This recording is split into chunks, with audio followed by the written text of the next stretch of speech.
সমস্ত জগতি পরম বন্দে জীবন জীবন সৎপুরুষ অগ্নি লোক শিব আচার্য সকলকে আমার যথাযথ প্রীতি শুভেচ্ছা জয়গুরু বয়স বিশেষ কোনো এতক্ষণ আজকে এই দিনটি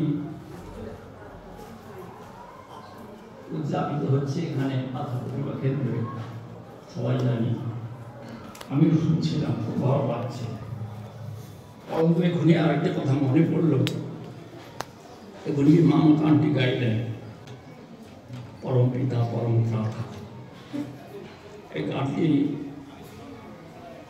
আমাদের পরম পূজ্যপাদ শ্রী শ্রী দাদা যখন প্রোডাকশন করেন তৈরি করেন সেই সময় আমি ওখানে আছি একেবারে কাছাকাছি সুন্দর রজতাই বলছেন রজতাই এই কথা হচ্ছে এই গানটা আপনি শুনেছেন না শুনে খুব ভালো গান ভালো কথা ঠাকুরের এরকম ভাবতেন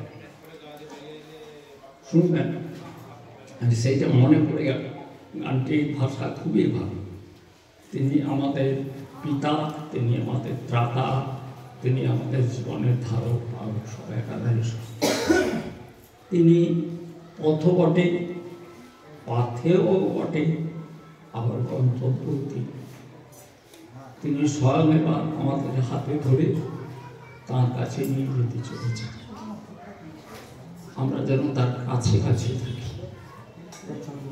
তাকে ভালো করে বুঝি আন্ডারস্ট্যান্ড কথাটার মানে ঠাকুর বলেছিলেন টু স্ট্যান্ড উপবেশন কথাটার মানে তাই তিনি যেখানে বসে রয়েছেন তার পাশেই তুমি বসে আছো উপবেশন তাকে আন্ডারস্ট্যান্ড কখনই করা যায় যখন আমরা তার চরণ ছায়া তলে থাকি তাকে ধ্যান করে রাখি আজকের দিনে এই শুভারম্ভ এই দিবসের প্রসঙ্গগুলি শুনছিলাম খুব সুন্দর করে আজকে ঘটনার প্রেক্ষিতটা আমাদের সুবিমতা পরিষ্কার করে বললে এবং সেই পুরো সময়টা আমরাও ছিলাম আমারও ভালো লাগবে স্মৃতিচারণ আমি আর যাবো না কথা কথা তো এসে পড়ে আমি দেখি কি বলতে পারি আমরা এসেছিলাম সেদিন পরম পূজনীয় শ্রী বাবাইদার জন্মদিন উৎসবে এই কত কয়েক বছরে এসেছি কিন্তু আজকে আমরা এই আচার্যদেবের জন্মোৎসবে তফাৎ এইটুকু বাবাইদার জন্মোৎসবে আসতাম এই আবির্ভাব দিবসে আগমন দিবসে আসতাম এবারে আমরা শ্রী শ্রী আচার্যদেবের আবির্ভাব দিবসে একটি মানুষের রূপান্তর আমাদের রূপান্তর নেই যৌবন পেরোলে ধীরে ধীরে আমাদের জীবনযাত্রা স্তীমিত হতে থাকে বার্ধক্যের সময় লীন হয়ে যায় কিন্তু তাদের পরিবর্তন অন্য জায়গায় তিনি ছিলেন পূজনীয় বাবাইদা আচার্যদেব আবার একমাত্র ইষ্টপুরুষের পথের মালিক অঙ্কুরিত পথে তিনি আমার একটি ঘটনা মনে পড়ে সেদিন আমি এই প্রেক্ষিতে এক জায়গায় একটু বলেছিলাম মনে পড়ে গেছিল আমাদের সঙ্গে ঠাকুরের তফাৎ নিয়ে এই প্রসঙ্গ ভগবান শ্রীকৃষ্ণ গীতায় বলেছে তোমরাও মানুষের জন্মেছ অর্জুন মনে রেখো আমিও তাই কিন্তু তোমাদের সঙ্গে আমার একটা তফাৎ আছে সেটা হচ্ছে বহু নিমের ব্যতীতানি জন্মানি তব চার্জুন তান্নহম বেদ সর্বাণী নতম বেদ পরন্ত হে অর্জুন তোমার এবং আমার বহু জন্ম অতীত হয়েছে কিন্তু তোমার সে সব জানা কিছুই জানা না আমি কিন্তু সব শুনি, আমারটা তো বটে, তোমারটা। এইটুকু তফাৎ দেখালেন, কিন্তু দেখি বোঝালেন একটা করে যে কত বড় আসমান জমিন ফারাকে আমরা আছি। আজকের দিনে তার একটি ছোট্ট কথা আমার মনে পড়ে, অনেকেই হারিয়ে গেছে, আমি জমা রাখবার চেষ্টা করি, হারিয়ে যায়, কোথাও কোথাও নোট নিয়ে রাখি। যখন তিনি পূর্ণ যৌবনে আসি, বিবাহের কাল মুহূর্তে, সেই সময় একদিনের ঘটনা আলাপটা আমার সৌভাগ্য যে পাথর প্রতিমা থেকে এত ঘনিষ্ঠ হওয়ার সুযোগটা পেয়েছি। ঘনিষ্ঠ হওয়ার সুযোগ মানে ঘনিষ্ঠ হওয়ার কথা তার খুব কাছাকাছি সান্নিধ্যে যাওয়ার একটা আশা জেগেছিল, এবং সেটা তিনি প্রশ্রয় দিয়ে হোক, আশ্রয় দিয়ে হোক, বারবার কাছাকাছি এনে বোঝাতে চাইছিলেন যে আমিও তোমার কাছাকাছি। যেসব কথা মনে বলেন না, সেরকম কথাও কিছু কিছু বলে ফেলেছিলাম।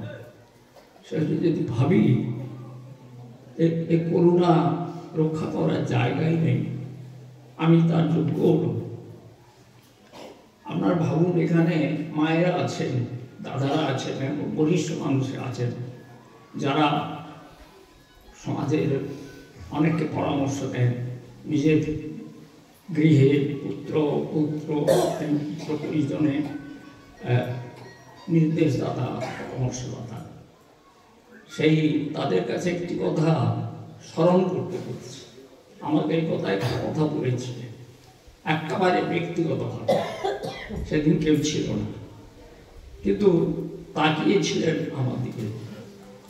আমরা যেটা শিক্ষা প্রতিষ্ঠান, উচ্চ শিক্ষা প্রতিষ্ঠানে কাজ করি, এটা তিনি আগে থেকেই অবগত ছিলেন। অনেক কিছুই তার না জেনেও জানেন, কিন্তু আমি সেদিকে যাচ্ছি না। এখানে সেই প্রসঙ্গ হয়েছিল, এই বললাম 1996 সালে ঠিক এমন একটা দিন এইখানে প্রসঙ্গটা হচ্ছে।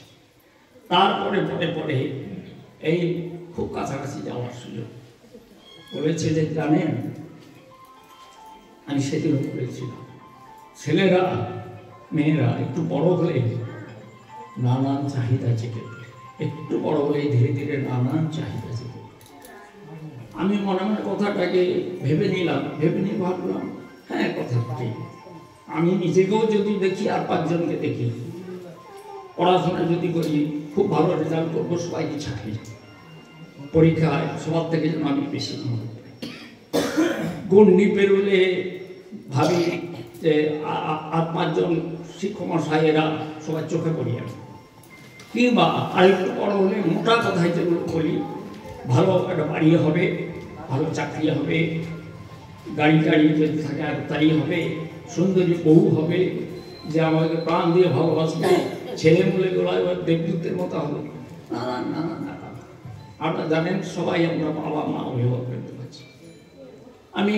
আমি উত্তরে এত কথা শোনা এক মুহূর্তে ভেবে নিয়ে তার দিকে তাকিয়ে সঙ্গে সঙ্গে কাউন্টার করেছি, বলেছি আগে এটা একটা কমন ব্যাপার কথাটা, শব্দটা আমার, কিন্তু তার মানে তিনি বুঝেছেন এটা প্রত্যেকেই হয়, আমারও হয়, ওদেরও হয়, তারও হয়।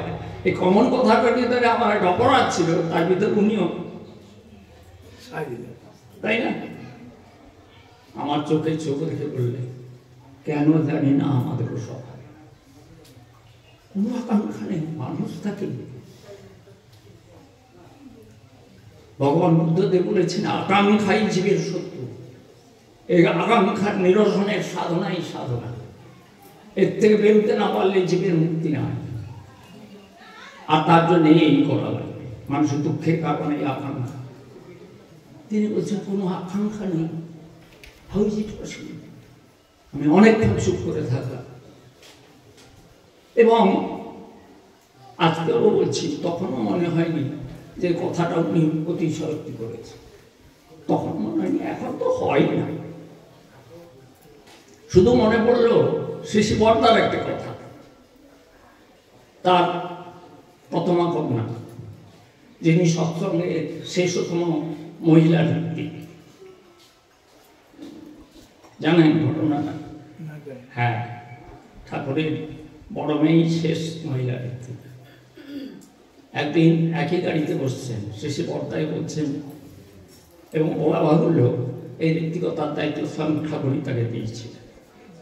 মা থাকতেন মনোহিনী দেবী, বড় মার অধিকার ছিল, বড় মা দিয়েছেন আমার সামনে, কিন্তু ঠাকুরই তাই বলে দীক্ষা দিন। সুতরাং এইসব গৃহে তারা আসেন, এবার বুঝে দেখলে হবে। তারপর কোনো মায়েদের কোনো যুগেই দেওয়া হয়নি, ঠাকুর দেন। তো আমি যে জায়গাটায় এলাম, একজন কৃষি কর্তাকে এক গাড়িতে আছেন, বাবা তোমার কখনো কোনো লোভ হয় না? আমি তো কখনো লোভ দেখতে পাইনি, কোনো লোভ নেই তোমার, কি কথা? অন্তরঙ্গ ভাবে বাবাকে বলছে, লোভ নেই মানে আমার মতো আর কার লোভ আছে? সে মেয়ে বাবা, কি লোভ? মানুষের মানুষের লোভ। আমি লোভী। কটা মানুষ ঠাকুরের কাছে এলো, ঠাকুরকে পেল। ঠাকুর বলছেন সমস্ত অবতার পুরুষের এই একই লালসা, মানুষ মানুষ মানুষ। ভগবান রামকৃষ্ণ দেব বসে আছে ওই মধুর, আজ তো কেউ এলো না, মা যে আমাকে কোলরে অনেক মানুষ আসবে। মধুরবাবু তাকে আশ্বস্ত করছেন, বলছেন আসবে ঠাকুর আসবে। মা তখন বলেছে নিশ্চয়ই আসবে। বলে আসছে না করে না, আমি আমার আছি, আমি মধুর আপনার 100 করে দেব। বাহ, আমার মন ভরিয়ে দিয়ে শ্রী ঠাকুরকে রায় ভরিয়ে দিয়েছে। আমার অনেক কিছু অতৃপ্তির মধ্যে তোমরা তৃপ্তির কারণ। পরম পূজনীয় শ্রী শ্রী আচার্যদেব, পূজ্যপাদ শ্রী শ্রী আচার্যদেব যে বর্ষে এলেন সেই বর্ষেই ঠাকুরের তিরোধান করতেন। জানেন আপনারা 68 সালের জুন মাসে আমাদের পরম পূজ্যপাদ আচার্যদেবের আবির্ভাব। ঠাকুরের 67 সালের জুনে আর 68 জানুয়ারিতে ঠাকুর চলে যান। তিনি জেনে গেলেন আমার চতুর্থ পুরুষ ভবিষ্যতের কান্ডায় হয়ে এসছে। তখন সারা পৃথিবীর মানুষ এই পুরুষটিকে দেখবার জন্য হামলে পড়ল। আমি দেখিনি এই বয়সে, এই উত্তর যৌবনে মানুষের এত তীব্র অবস্থা।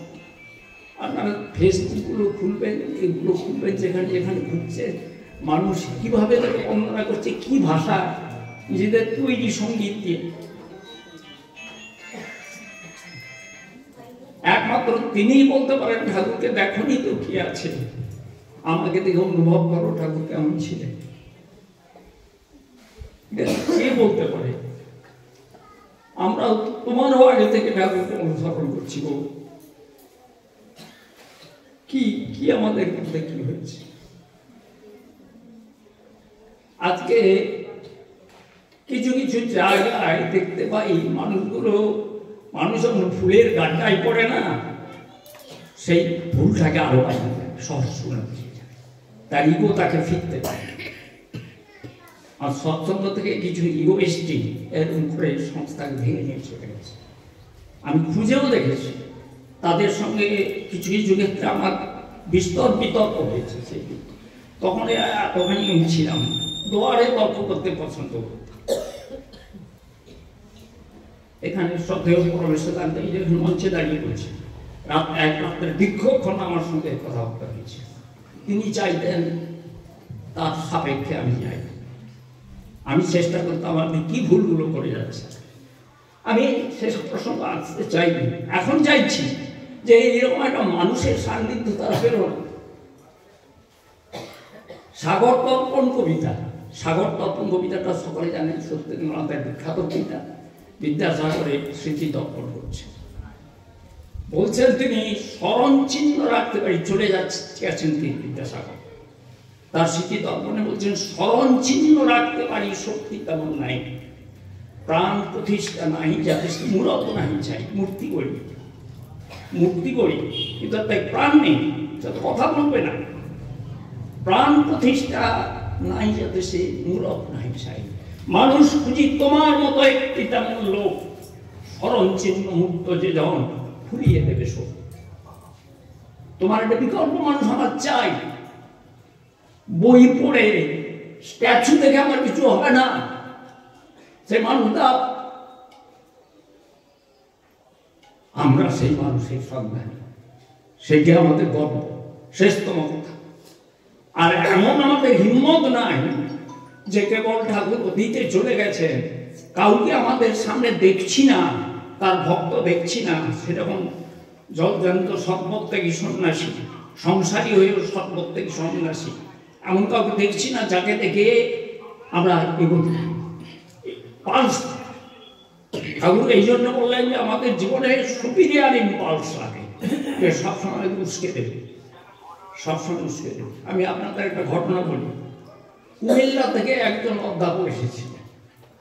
তিনি ঠাকুরের গ্রন্থাদি পড়তেন। ঠাকুরকে তো কম জ্বালাতন কিছু মানুষ করেনি, অনেক জ্ঞান পাঠিয়েছে খোঁজা দেওয়ার জন্যে, চ্যালেঞ্জ করবার জন্য। তিনি বসে বলছেন সত্যানুসন্ধান পড়া। ঠাকুর বলছেন না, আপনি বলছেন না অভাবে পরিশ্রান্ত মানি ধর্ম বা ব্রহ্ম জিজ্ঞাসা করে, নতুবা করে না? ঠাকুর হ্যাঁ বলেছি, সত্যানুসন্ধানের একটা মুখ্য বাণী। কিন্তু ঠাকুর আমার যদি অভাব না থাকে আর সেটা জানিয়েন, তাহলে আমার ধর্মের বা ব্রহ্মের দরকার কি? আমার এই পথে কি প্রয়োজন? তার প্রশ্নে তাকে কাবু করে। তবে হ্যাঁ, সত্যি যদি অভাব যদি না থাকে, তাহলে কেনই তো খুঁজি, যার অভাব আছে সেই অভাবই জন্য খুঁজে।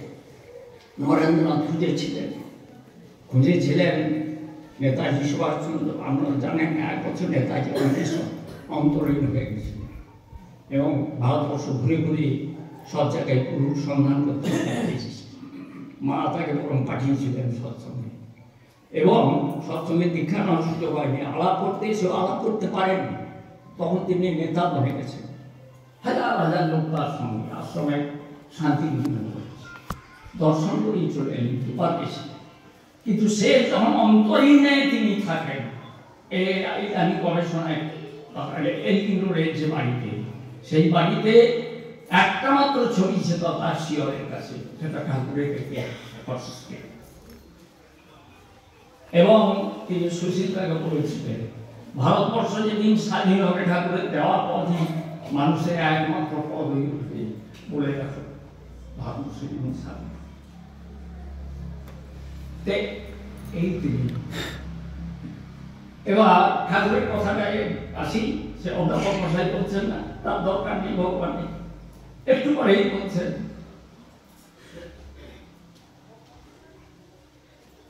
আচ্ছা মনে সহজ করে বলতে পারি, যত খোঁজা দাও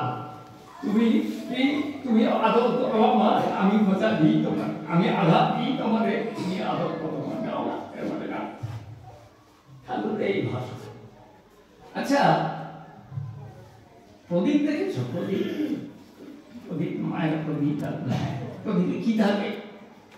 ওই তো থাকে ঠাকুর, একটা তৈলাভাব থাকে, তার দাহ্য বস্তু তেল বা ঘি থাকে, এটা সৌতে থাকে, আর তাতে আগুন জ্বালানো থাকে।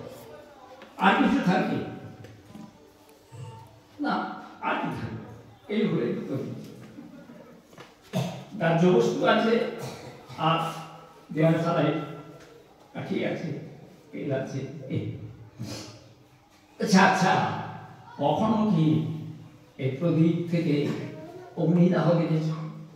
আগুন ধরে নিয়ে চলে গেছে, হঠাৎ তিনি চমকে উঠেছেন। ঠাকুর আমারই বাড়ির ঘর, এখন আমরা একটা দালানের পাশে, কিন্তু আমি যখন এই পথে আসিনি তখন মা বাবা আর্থিক স্বাচ্ছন্দ্য ছিল, খড়ের চালা ঘর ছিল, তুলসী তলায় প্রদীপ দিয়ে যখন মেয়ে ফিরছিল তখন সে প্রদীপ থেকে ঘর হয়েছিল। তার আশ্চর্য ঠাকুর সেই পয়েন্টটা ঘা দিলেন।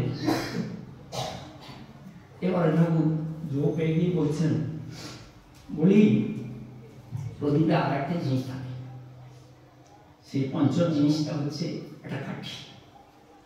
মায়েরা দিয়ে রাখে, সে নজরে পড়ার মতন নয়, সে নজরে পড়ে। সেই কাঠিটি প্রদীপটা যখন বেশি জ্বলে যায় সত্যি তার টেনে দিতে হয়, আবার যখন নিবু নিবু হয়ে যায় উস্কে দিতে হয়। ওই ছোট্ট কাঠিটা কিন্তু প্রদীপের জীবন কাঠি, ওটাই বাচ্চা, মাত্র এইটুকু করেছে। যা আমার আর কোনো প্রশ্ন নেই না। প্রণাম করলেন, সবাই গিয়ে বললেন প্রত্যেকটি মানুষের জীবনে একজন নিয়ন্ত্রক থাকে, না থাকলে মানুষ খেয়ালে ভাষায় আত্মদাহ করবে। কলকাতা ইউনিভার্সিটি এর প্রফেসর, কলকাতা মেডিকেল কলেজের প্রফেসর বঙ্কিম মুখার্জি বলছেন, ঠাকুরদাই বলছেন যাই করেন আপনাকে কনসেন্ট্রিক হতে হবে, কেন্দ্রায়িত হতে হবে। কেন হবে কেন্দ্রায়িত? মানুষ তার পড়াশোনা যাদের উপকার করেছেন তারা তার ক্ষতি করেছে, এইসব কথাগুলি তিনি গল্পচ্ছলে বললেন যে এখন মানুষের ভালো করব। তখনই ঠাকুর বললেন কেন্দ্রায়িত হবে এই জন্যে, আপনি কেন্দ্রায়িত হলে আপনি যাদের নিয়ে চলেন তাদের কেন্দ্রায়িত করতে পারবেন, আর কেন্দ্রায়িত করতে হলে মানুষ অকৃতজ্ঞ হবে না। সে দেখবে তার তার যিনি কল্যাণ কারণ, তার যিনি মঙ্গলে তাকে দেখবে, সেই জন্যে আমাদের নিয়ন্ত্রণ। আর ইনি কি বললেন যে নিয়ন্ত্রণটা যদি না থাকে ঘর করতে পারে কি আমি করতে পারি। সে একটা সুন্দর গল্প করছিলাম, একজন ধর্ষিতা নারী, সুন্দর গল্প, তাকে সে শেষমেশ তার স্বামীকে নষ্ট করছে এবং নানাভাবে সে রক্ষা পাচ্ছে। শেষে সে মানে জীবন মরণের সন্ধিক্ষণে স্বামী তাকেও এইভাবে মানুষকে বিক্রি করছে, তার জীবন নষ্ট করছে। সে বারবার অনেকটা জীবন দীর্ঘ জীবন ধরে তাকে সব করেছে, কোনো প্রাণ করেছে। শেষে একদিন স্ট্যান্ড করছে, থানায় এসছে। থানায় দেখছে যে থানাতে বড়বাবু একটু নির্জন হতে পারে, তোমাকে সব রেহাই করে দেবো, কিন্তু তোমাকে আমার কিছুক্ষণ আমার সঙ্গে আমার শয্যাসন কিনে হতে হবে। এবং এই বলার সঙ্গে সঙ্গে তাকে মেয়েটাকে ধরে টেনেছে, ট্রেনে আছড়ে পড়ে প্রকৃতির মাঠ শেষ অবস্থায় তার লাইটার ফেটে তাকে আগুন ধরেছে। গল্পটা এরকম করে পড়েছে। প্রকৃতি প্রতিশোধ নেয়, যখন প্রতিশোধ নেয় তখন আর কিছু থাকে না, পরম পুরুষের আওতার বাইরে। আজকে যার প্রসঙ্গ হচ্ছে তিনি আমাদের সমাজে আজকের নিয়ন্ত্রণ। আমার ভালো গল্প মনে করে কল্পনা ঘটনা, এই অক্টোবর মাসে দেওঘর জেলা বিশেষ সুপার স্পেশালিস্ট কেন্দ্রীয় সরকারের এইমস রাখে, অল ইন্ডিয়া জানেন তো, বিভিন্ন রাজ্যে একটা করে রেখেছে। বিশেষ মানে মেডিকেল সায়েন্সের চর্চা, গবেষণা, চিকিৎসা সবই হয়। অনেক বড় শিক্ষকের মানে চিকিৎসা প্রতিষ্ঠান। দেওঘর জেলা, দেওঘর এইমসে ছাত্ররা এসছে, সঙ্গে 5 জন অধ্যাপক, তারা সবাই মেডিকেলের ছাত্র। তাদের ডিরেক্টর আচার্যদেরকে এতই মহিত, প্রতি বছর গত বছর পাঠিয়েছিল, এবারও তাদের পাঠিয়েছে। আপনারা দেখবেন অক্টোবর মাসে ছবি দেখা যাচ্ছে, আচার্যদের নিয়ে বসেছে। আচার্যদেবের কাছে কিছু স্বস্তি বাণী, কিছু প্রবচন অধ্যাপক মাথায় নিবেদন। তাদের ঠাকুর এই শেষে আচার্যদের যে কথাগুলি বললেন সেটা আপনারা হয়তো পড়েছেন, কিছু বা শুনেছেন, আমি তাই কথা কয়েকটা বলছি। বলছেন দেখো, ঘুড়ি আকাশে ওঠে, লাটাই থাকে নিচে একজনে, সে সুতোর ছাড়ে, সে সুতোর ছাড়ে যেমন ছাড়ে তার নিয়ন্ত্রণে থাকতে হয় আকাশে। ঘুড়ি যদি ভাবে যে আমাকে মিছিমিছি আটকে রাখছে, নিয়ন্ত্রণে রাখছে, আমার যদি ছাড়া পেতাম তাহলে আমি মহাশূন্যে উঠে যেতাম। ঘুড়ি দড়িটা কেটে গেলে হয়তো বা কিছুটা উঠতে পারে, কিছুটা যেতে পারে, তারপর এমন তার পতন হবে, সে মাটির হাত নিয়ে নিশ্চিন্ন হয়ে ফেটে যাবে ধ্বংস। তেমনি তোমাদের বাবা মা অনেক কষ্ট করে, অনেক অর্থ ব্যয় করে, অনেক ত্যাগ স্বীকার করে আজ তোমাদের এই জায়গায় নিয়ে এসেছে। সুতরাং তাদের নিয়ন্ত্রণ থেকে তোমরা বাইরে চলো, তাদেরকে রক্ষা করো। এই মুখ্য জায়গাটা তোমরা অকৃতজ্ঞ হও না। আর দ্বিতীয়ত, আমার যেটুকু জানা, একটা মেডিকেল ছাত্রের জন্য একটা সরকারের কোষাগার থেকে একটি ছাত্রের জন্য 1 কোটি টাকা দেয়। ভাবতে বিস্মিত, এত কোনো প্রফেশনে যায় একটা মেডিকেল ছাত্রকে পাস করাতে একটা রাজ্যের একটা কোষাগার থেকে পারে 1 কোটি টাকা করে দেয়। তাদের যা হয় হয়, বাবা মার তো যা হয় হয়, 1 কোটি টাকা সরকারের দেয়, কিন্তু সেটা আসে জনগণের ট্যাক্স থেকে। তোমরা যখন এই পেশায় যাবে, তাদের কথাটাও ভেবো। মানে ওরা মুগ্ধ যে একজন সাধু মনীষী ধর্মের কথা, ঈশ্বরের কথা বলার আগে আগে আমাদের কোন জায়গায়, কোন বেসিক জায়গায় আমাদের দাঁড় করাচ্ছে। অধ্যাপক 5 জন অধ্যাপক ছিলেন, তারাও একবার পাক করে। এই হচ্ছে আচার। জীবনের সমস্ত পদ যখন রুদ্ধ হয়ে যায়, তখন দেবালয়ের দরজা খুলে, ঠাকুরের দরজা খুলে দেওয়ার জন্য আজও তুমি অপেক্ষমান। আসুন আমরা, আমাদের একটি মাত্র কাজ, তাদের সঙ্গে একটি মাত্র কথা, সেটা হচ্ছে আমরা ঠাকুরকে আমাদের মতো করে চাই, আমাদের মতো করে চাই। ঠাকুর তুমি আমার হও। আমার হলে কি হবে না, আমার বিপদ আপদ তিনি দেখবেন, এটা আমরা বলি। আমার ছেলেটার পড়াশোনা ভালো হবে, আমার মেয়েটার সুপাত্রে বিয়ে হবে, আমার রোগ ব্যাধি হলে ঠাকুরকে ডাকবো, তিনি রক্ষা করবে, এবং এবং এবং এই হলো আমাদের প্রত্যাশা। এটা প্রত্যাশাযুক্ত ভালোবাসা। আমাদের কাজে তুমি তার হও, আনকন্ডিশনাল লাভ, আনএক্সপেক্টিং লাভ। ঠাকুরের প্রত্যাশা এখানে, এই শব্দগুলো তিনি প্রয়োগ করেছেন। অপ্রত্যাশী ভালোবাসা তিনি চান। তোমার কিছুই থাকবে না, তুমি এত ভালো যে তোমাকে ভালো না বেশি আমি পারি না। আমার জীবন ধন্য, ভালোবাসার একটা পয়েন্ট পেয়েছি, ভালোবাসার একটা জায়গা পেয়েছি। এর ভিতরে আমার কপটতা যা আছে দূর করুন, যেটা গোড়া আসো তার অনুসরণ করেছি। কপট হয়ে না, নিজে খবর না। আমি এখন থেকে চাই তোমাকে ভালোবাসতে। এই ভালোবাসাই ভালোবাসা। ঠাকুর বাড়ির একজনের অভিভূতি শোনেন, আমাকে পুজোটি তাই করেছে, কি আমার ঠাকুর একে ভালো আছে, নিজের ভালো থাকতেও ঠাকুরের বেলা লাগবে। আপনি ভালো থাকবেন, সেজন্য ঠাকুরের দয়া করতে হবে। আমরা তাকে ভালো রাখবো না, সেইটাই তো আমার ফার্স্ট অ্যান্ড ফরমোস্ট ডিউটি। আমি তোমাকে ভালো রাখবো। তুমি যা চাও আমি তেমন হবো। আমি কবে তেমন হবো, যবে দেখে আমায় বুঝবে লোকে আছো তুমি জীবন হবো, সেই জন্য আমার কাজ হলো। তুমি তো দিয়েই গেছো, পথ দিয়েই গেছো, রক্ষা করে গেছো, তবু কেন আকাঙ্ক্ষা নিয়ে আমি তোমাকে ভালোবাসি। এই হলো আমাদের কাজ। তিনি আমাদের ভালো ঠাকুর বাবা ভালোবাসুন নাই বাসুন, আমি তোমাকে ভালোবাসি, এছাড়া আমি থাকতে পারি। একজন সেই দাদার একটি কথা বলে আমি ঘটনাটি শেষ করি। অনেক কথাই ছিল, আমি বড় ভিটামি, আমার তিনি সংসার নিবেদন করি, আমাকে থামাতে যদি এক্সেস হয়ে যায়। সেই সেই সেই কথাটি একটু বলি। কি বললাম ভুলে গেল। একটা ঘটনা বলে শেষ করবো।